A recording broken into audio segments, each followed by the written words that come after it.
자, 대법원이 공직선거법 위반 혐의로 기소된 이재명 민주당 후보에게 무죄를 선고했던 2심을 파기하고 유죄의 취지로 이 사건을 서울고법으로 돌려보냈습니다.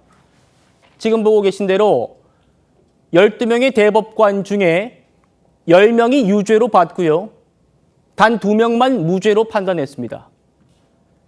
정치권 반응도 쭉 살펴드릴 텐데요. 국민의힘은 이재명 후보가 즉각 사퇴해야 한다 이렇게 말하고 있고, 민주당은 대법원이 대선에 개입하고 있다라고 강하게 반발하고 있습니다. 지금부터 어떤 점이 2심 무죄를 전면적으로 뒤집게 했는지 하나하나 꼼꼼하게 따져드리겠습니다. 먼저 판결 내용부터 좀 보겠습니다. 먼저 김영주 의원님. 네. 법조계에서도 이건 좀 반반이다. 뒤집힐지 말지 모르겠다. 왜냐하면 지금 대선을 직접 앞두고 있기 때문에 그 정도로만 전망이 나왔었는데 예상했던 판결이십니까? 어떻게 보세요?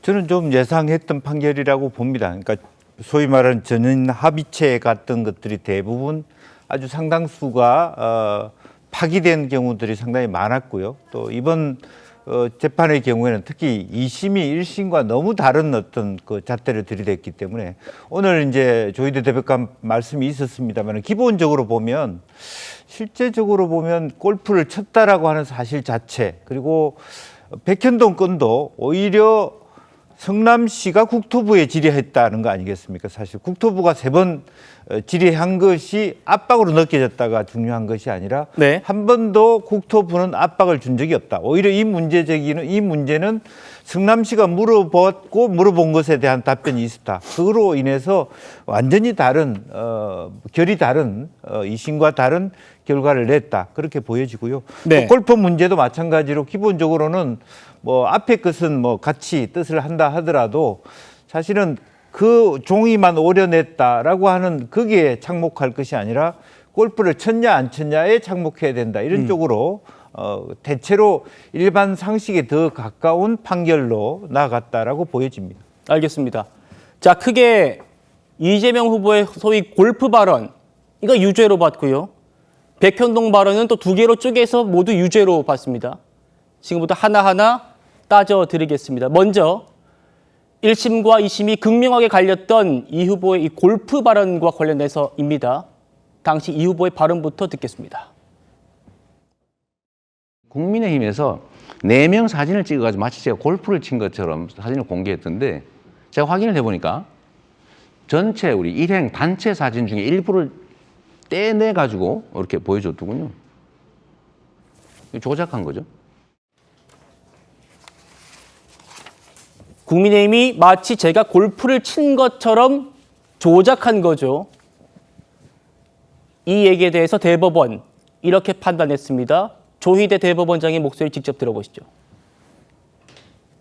허위의 사실을 공표한 것인지는 표현의 객관적 내용과 전체 취지, 사용된 어휘의 통상적인 의미, 문구 연결 방법 등을 종합적으로 고려하여 그 표현이 선거인에게 주는 전체적인 인상을 기준으로 판단하여야 합니다. 김문기를 하위직에서 몰랐다는 피고인의 발언과 함께 이 골프 발언을 듣는 일반 선거인으로서는 피고인이 김문기와 해외 출장은 같이 갔지만 피고인이 김문기와 함께 간 해외 출장 기간 중에 김문기와 골프를 치지는 않았다는 의미로 자연스럽게 받아들이게 됩니다. 그런데 피고인은 김문기 등과 함께 간 해외 출장 기간 중에 김문기와 골프를 친 것이 사실이므로 이 골프 발언은 허위사실 공표에 해당합니다. 조희대 대법원장 얘기 직접 들으셨습니다. 김기영 대변인. 네. 골프 발언. 김문기와 골프를 치지 않았다라는 의미로 들리고 실제 골프를 친 것이 맞기 때문에 이건 허위 사실 공표에 해당한다. 다시 한번 말씀드립니다. 앞서 들으셨던 이재명 후보의 그 발언, 마치 제가 골프를 친 것처럼 국민의힘에서 조작을 한 겁니다라는 발언은 골프를 안 쳤다라는 말로 들리고 하지만 실제로 치지 않았느냐. 그렇기 때문에 허위 사실 공표에 해당한다. 다음이요. 이 얘기는 1심과 2심 판단 중에 1심의 손을 들어준 겁니다. 1심에서 그 발언은 일반 선거인의 입장에서는 골프를 치지 않았다는 말로 들리지 않느냐. 그런데 2심은 그건 이재명 후보, 당시 후보 입장에서 유리하게 해석돼야 되기 때문에 꼭 이렇게 해석할 수는 없다. 그랬는데 대법원 조희대 대법원장이 전체적인 의견 취합한 겁니다만 10명의 대법관은 지금 이 얘기 2심이 법리를 오해했다, 잘못 적용했다라고 본 거잖아요. 네. 그러니까 저희가 1심 판결을 받았을 때 되게 상식적이었습니다. 마치 제가 골프를 친 것처럼 사진을 공개했는데 알고 보니까 뭐 일부를 떼어다가 확 조작한 거죠. 이렇게 얘기하지 않았습니까? 그렇다면 1심은 이 당시 이재명 후보는 그런 얘기를 통해서 나는 골프를 치지 않았다. 결국 김문기 전 처장하고 나는 친한 사람이 아니야. 나아가서는 대장동 관련해서 나는 아무 잘못이 없어. 이 얘기를 하고 싶던 거 아닙니까? 근데 2심은 뭐냐면 사진 부분에 대해서 뒤에 부분, 조작이란 부분을 사진과 연관을 시켰습니다. 그리고 지금 화면에서 보겠지만 없던 것들을 사진을 뭐 AI 동원해가지고 사진을 만든 게 아니고 짜깁기 한 것도 아닙니다. 전체 사진 중에서 일부고 그거를 확대한 겁니다. 근데 항소심에서는 이 확대한 거를 조작이라고 딱 단정을 지은 겁니다. 네. 이 공직선거법상 허위사실 유포는 뭐냐? 어떤 사람이 말을 하는 목적이 있을 거 아닙니까? 거짓말을 하는 목적. 그렇다면 그런 허위사실 공표를 통해서 유권자한테 혼돈을 주면 안 되는 거 아닙니까?